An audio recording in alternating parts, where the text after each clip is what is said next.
Hello दोस्तों, स्वागत है आपका अपने चैनल कैरियर फंडा में। मैं खुशबू और आज की इस वीडियो में लेकर आए हैं CITS एंट्रेंस एग्जाम 2024 के रिगार्डिंग कॉस्मेटोलॉजी ट्रेड के लिए इंपॉर्टेंट क्वेश्चन आंसर सीरीज को, जिसके अंतर्गत ये आज की आपकी 21वीं क्लास रहेगी। इससे पहले 20 क्लासेस ऑलरेडी करा दी गई हैं।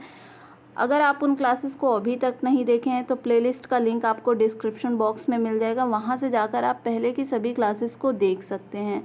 और अगर आपको इन क्लासेस की PDF चाहिए तो PDF आपको टेलीग्राम ग्रुप में प्रोवाइड की जाती है और टेलीग्राम ग्रुप का लिंक आपको डिस्क्रिप्शन बॉक्स में मिल जाएगा। तो वहाँ से जाकर आप इन PDF को एज अ टेस्ट के तौर पर अपने पास रख सकते हैं। टेस्ट के तौर पर क्यों मैं बोल रही हूँ, क्योंकि मैं इन PDF में आंसर्स आपको प्रोवाइड नहीं करती हूँ। एक बार आप क्लास देखेंगे, क्वेश्चन आंसर्स जो भी हैं आप देखेंगे, उसके बाद आप जब PDF ओपन करेंगे आप खुद से क्वेश्चंस पढ़ेंगे तो आप उनके आंसर्स खुद से दे सकेंगे। और जिन क्वेश्चंस में आपको डाउट आ रहा है आप वापस से क्लास देखकर फिर से उन आंसर्स को कर सकेंगे।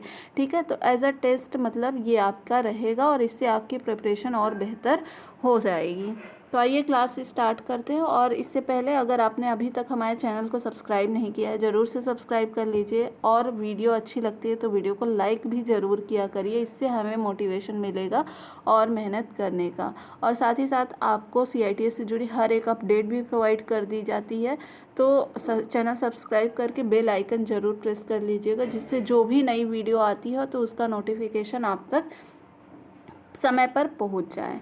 आइए क्लास स्टार्ट करते हैं। और आज की क्लास का हमारा पहला क्वेश्चन रहेगा, which method is use to test the skin of the head, यानी सिर की त्वचा का परीक्षण करने के लिए किस विधि का प्रयोग किया जाता है। ऑप्शन से आपके by checking scalp condition, scalp की स्थिति की जांच करके, या टेक्सचर या डेंसिटी यानी घनत्व, या फिर ऑल ऑफ एबव। तो सिर की त्वचा के परीक्षण करने के लिए किस विधि का इस्तेमाल किया जाता है, तो इसमें आप स्कैल्प की कंडीशन यानी जो सिर की चमड़ी है, ऊपर की लेयर है, उसका भी परीक्षण करेंगे। साथ ही साथ बनावट और डेंसिटी यानी घनत्व की भी जांच करेंगे। तो ये तीनों ही आपके सही हो जाएंगे, ऑल ऑफ द अबव। इससे आप सिर की त्वचा का परीक्षण कर सकते हैं। नेक्स्ट क्वेश्चन की तरफ चलते हैं। नेक्स्ट क्वेश्चन है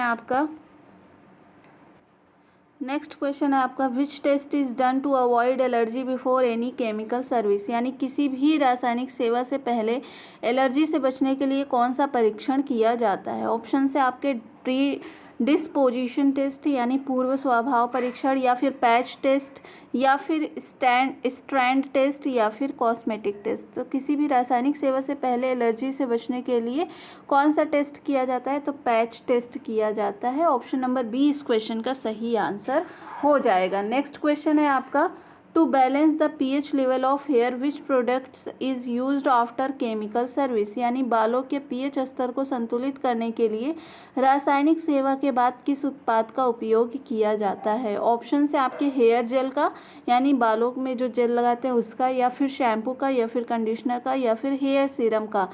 तो बालों के pH स्तर को संतुलित करने के लिए रासायनिक सेवा के बाद किस उत्पाद का इस्तेमाल किया जाता है, कंडीशनर का इस्तेमाल किया जाता है। ऑप्शन नंबर सी इस क्वेश्चन का सही आंसर हो जाएगा। नेक्स्ट क्वेश्चन रहेगा, which type of hair required more processing time in chemical service, यानी किस प्रकार के बालों को रासायनिक सेवा में अधिक प्रसंस्करण समय की आवश्यकता होती है। ऑप्शन से आपके फाइन टेक्सचर, यानी जो आपके बढ़िया बनावट वाले जो बाल होते हैं उनमें, या फिर कोर्स टेक्सचर यानी खुरदुरे बनावट, या फिर मीडियम टेक्सचर मध्यम बनावट, या फिर ग्रे हेयर यानी सफ़ेद बाल। तो यहाँ पर किस प्रकार के बालों को रासायनिक सेवा में अधिक प्रसंस्करण यानी अधिक प्रोसेसिंग में अधिक समय लगता है। तो यहाँ पर किस प्रकार के बालों में अधिक समय लगता है प्रोसेस करने में, तो कोर्स टेक्सचर वाले जो हेयर होते हैं, खुरदुरे बालों वाले, तो उसमें अधिक समय लगता है। ऑप्शन नंबर बी इस क्वेश्चन का सही आंसर हो जाएगा। नेक्स्ट क्वेश्चन रहेगा, which product is use to maintain softness in the straightening process, यानी स्ट्रेटनिंग प्रक्रिया में कोमलता बनाए रखने के लिए किस उत्पाद का उपयोग किया जाता है। ऑप्शन से आपके हेयर सीरम का, या फिर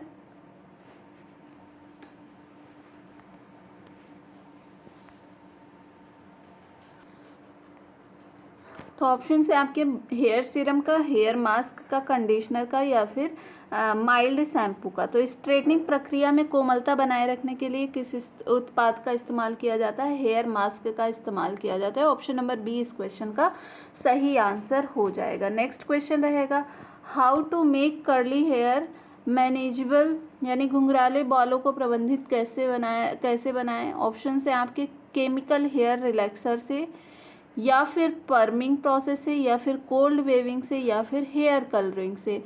तो घुंघराले बालों को जो है प्रबंधीय या फिर उसको मैनेज कैसे करते हैं? तो केमिकल हेयर रिलैक्सर द्वारा। ऑप्शन नंबर ए इस क्वेश्चन का सही आंसर हो जाएगा। नेक्स्ट क्वेश्चन रहेगा, how long does hair straightening happen to hair, यानी बालों को सीधा करने का कार्य कितने समय तक होता है? यानी जब बालों को आप स्ट्रेट करते हैं तो कितने समय तक आपके बाल स्ट्रेट रहते हैं, कितने समय तक वो वर्किंग में रहता है? ऑप्शन से आपके 1 मंथ यानी 1 माह, 6 मंथ, या फिर 8 मंथ, या फिर 1 ईयर यानी 1 साल।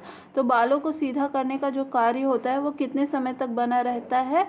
तो ये आपके 6 मंथ तक रहता है। ऑप्शन नंबर बी इस क्वेश्चन का सही आंसर हो जाएगा। नेक्स्ट क्वेश्चन रहेगा, which shampooing by soft water is better than hard water, shampoo करते समय शीतल जल कठोर जल से बेहतर क्यों होता है? ऑप्शन से आपके हैज़ मोर मिनरल्स, अधिक खनिज होता है, लेस एसिडिक, कम एसिडिक होता है, या फिर इट हैज़ लेस मिनरल्स, इसमें कम खनिज होता है, या फिर इट हैज़ न्यूट्रिशंस बेनिफिट्स, इसके पोषण संबंधी लाभ है।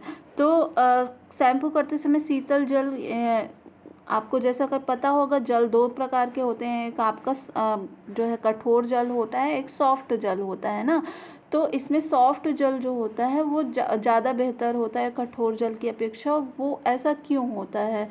तो इसमें जो है शैम्पू करते समय शीतल जल कठोर जल से बेहतर क्यों होता है? क्योंकि इट हैज़ लेस मिनरल, इनमें खनिज की मात्रा क्या होती है? कम होती है। तो ऑप्शन नंबर सी इस क्वेश्चन का एकदम सही आंसर हो जाएगा। नेक्स्ट क्वेश्चन रहेगा, what is called to collect information from client in chemical service, यानी रासायनिक सेवा में ग्राहक से जानकारी एकत्र करने को क्या कहा जाता है? ऑप्शन से आपके शेयरिंग आइडियाज़, विचार साझा करना, या फिर रिकमेंडेशन सिफारिशें, या फिर टेक्निकल स्किल्स तकनीकी कौशल, या फिर कंसल्टेशन यानी परामर्श। तो रासायनिक सेवा में ग्राहक से जानकारी एकत्र करने को क्या कहा जाता है? इसको क्या नाम दिया जाता है? कंसल्टेशन यानी परामर्श, यानी आप कंसल्ट करके, परामर्श करके उनके विचारों को समझते हैं और उसके अकॉर्डिंग आप अपना जो है जो भी उनके बाल के टेक्सचर के हिसाब से उनको जो भी ट्रीटमेंट देना है तो आप उनको एडवाइस देते हैं। तो इस तरह से यहाँ पर कंसल्टेशन इसका सही आंसर हो जाएगा।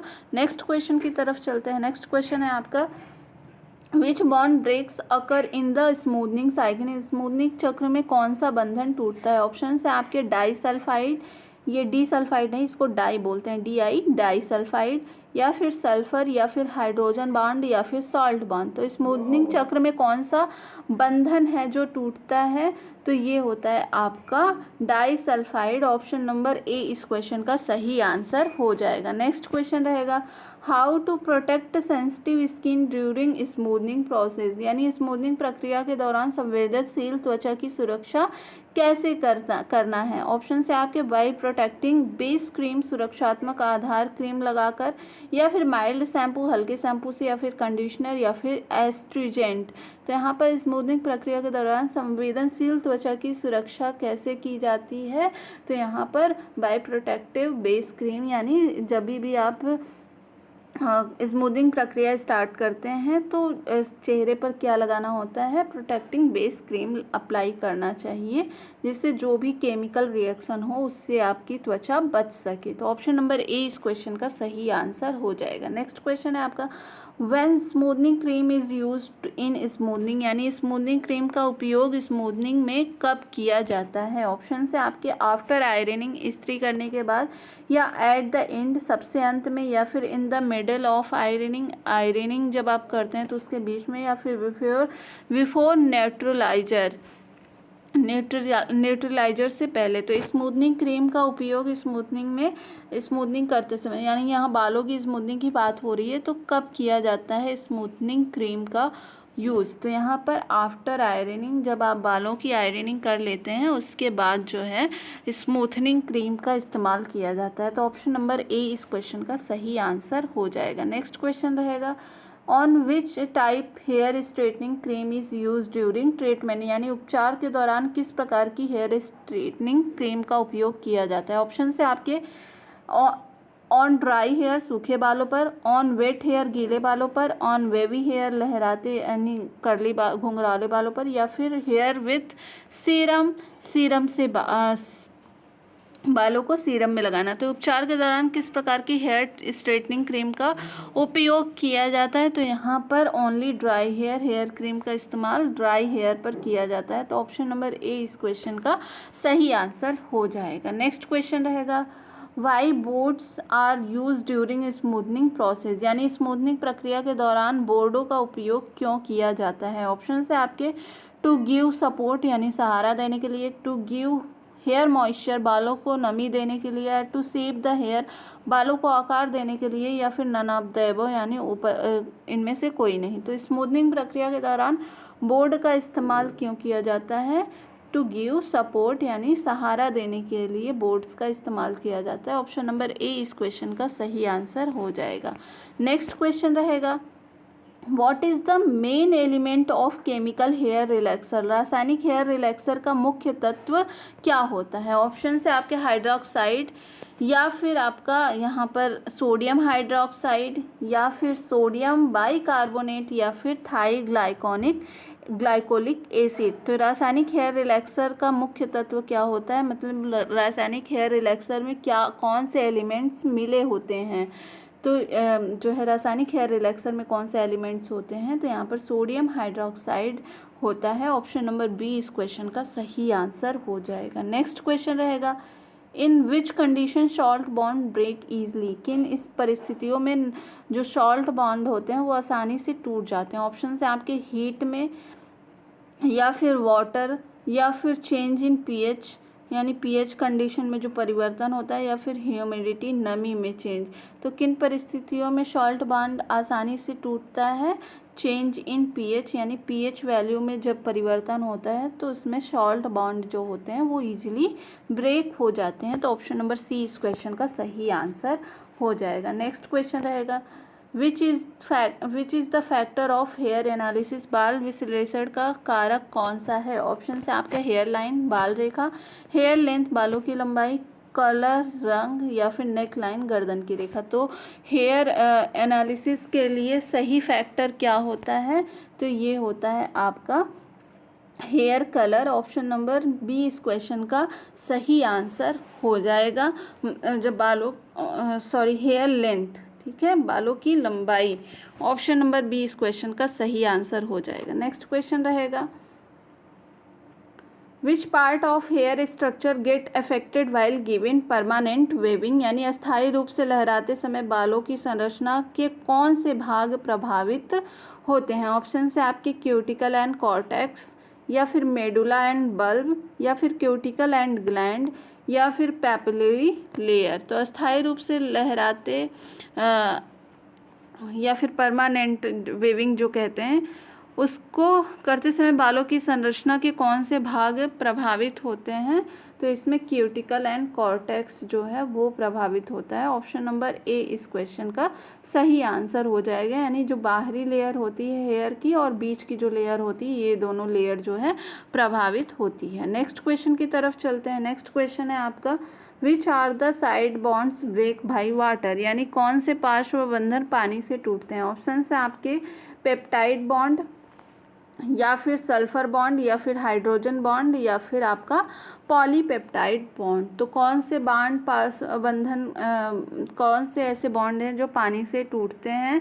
तो ये होते हैं hydrogen bonds. Option number C इस क्वेश्चन का सही आंसर हो जाएगा।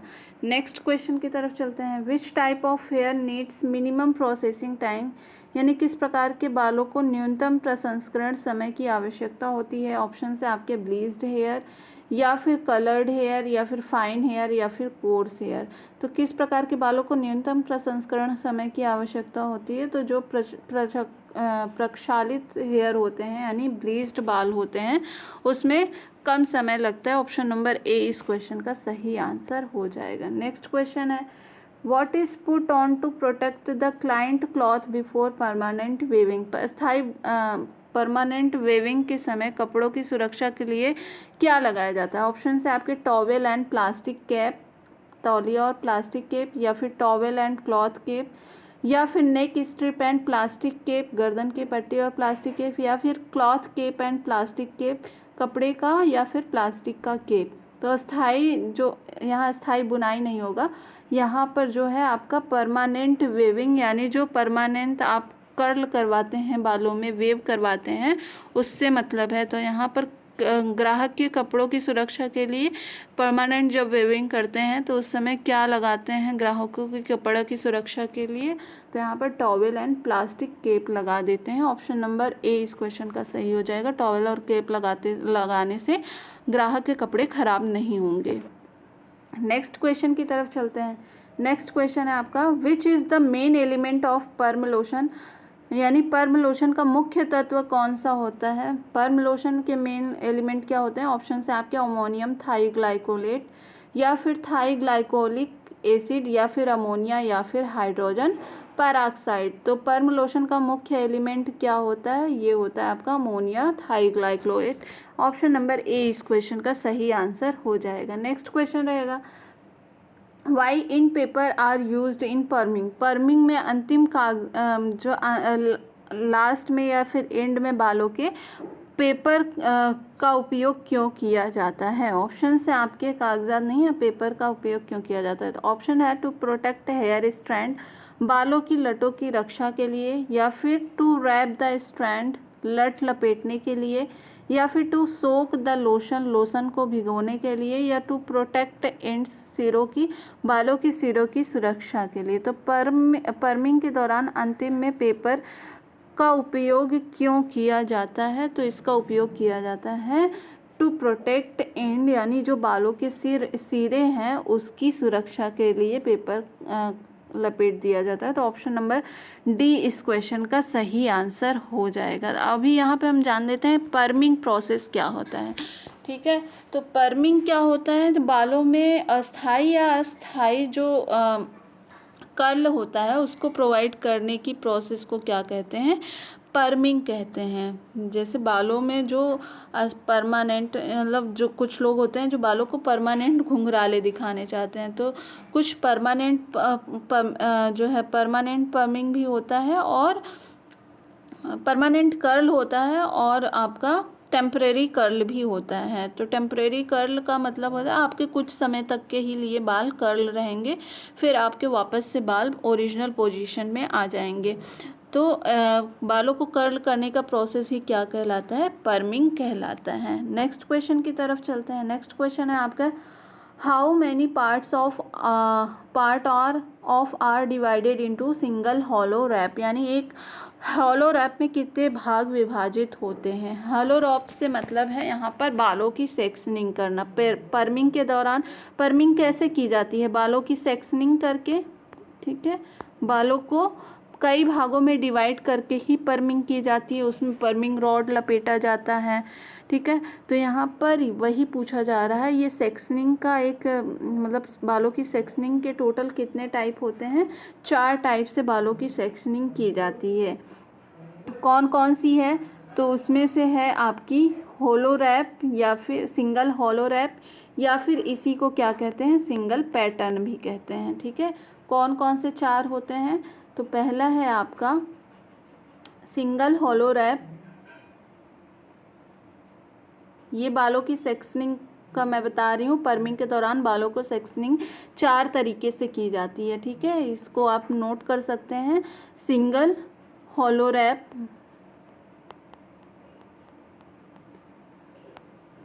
या फिर इसी को बोलते हैं सिंगल पैटर्न। ये आपका एक तरीका हो गया। ठीक है, नेक्स्ट जो तरीका है वो क्या कहलाता है, वो कहलाता है आपका double pattern. Double pattern. Third क्या है आपका, ये होता है straight forward pattern. Forward pattern.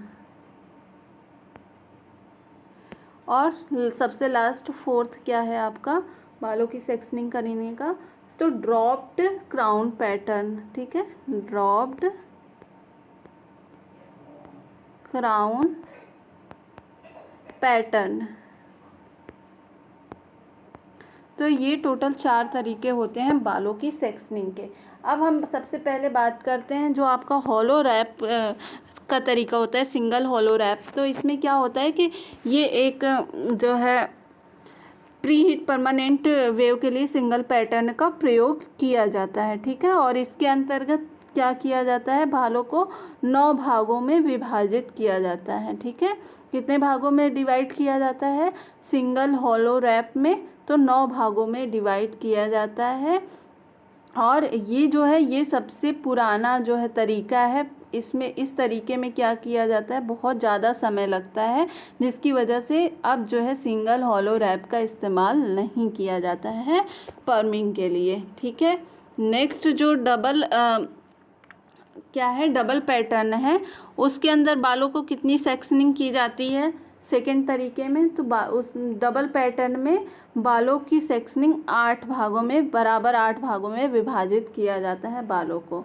ठीक है, और स्ट्रेट फॉरवर्ड में क्या किया जाता है, स्ट्रेट फॉरवर्ड में भी 9 भागों में विभाजित किया जाता है। तो इस तरह से जो है बालों की सेक्शनिंग की जाती है। और इसमें चूंकि पूछा है सिंगल हॉलो रैप, तो सिंगल हॉलो रैप में 9 भागों में विभाजित किया जाता है। तो ऑप्शन नंबर डी इस क्वेश्चन का सही आंसर हो जाएगा। नेक्स्ट क्वेश्चन की तरफ चलते हैं। नेक्स्ट क्वेश्चन आपका how physical change is given in perming treatment, यानी पर्मिंग उपचार में शरीर परिवर्तन कैसे किया जाता है। ऑप्शन से आपके फिजिकल चेंज कैसे किया जाता है, ऑप्शन से आपके बाई रॉड यानी छड़ी से, यहाँ शारीरिक परिवर्तन नहीं होगा। हाउ फिजिकल चेंजेस, यानी फिजिकल परिवर्तन कैसे किया जाता है, यानी जो बालों में पर्मिंग ट्रीटमेंट किया जाता है तो बालों में जो चेंजेस आते हैं हेयर में वो कैसे आते हैं, किसके द्वारा आते हैं। तो ऑप्शन से आपके by rod, by cotton, by cream या फिर बाई हेयर स्प्रे। तो पर्मिंग उपचार में किसका इस्तेमाल किया जाता है,